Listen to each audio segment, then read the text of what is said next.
Dahil kung babanggitin ko ang pahayag ni dating DPWH Undersecretary Roberto Bernardo, almost 100% ng mga bidding sa DPWH sa buong bansa ay luto.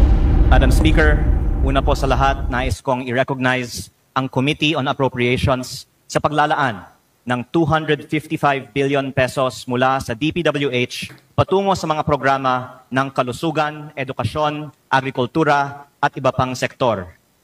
Ngunit, ang natitirang 624 billion pesos ay maaari pa ring pagmulan ng korupsyon.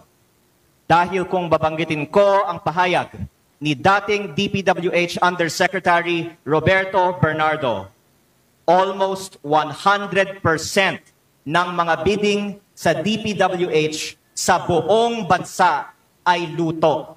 Almost 100%.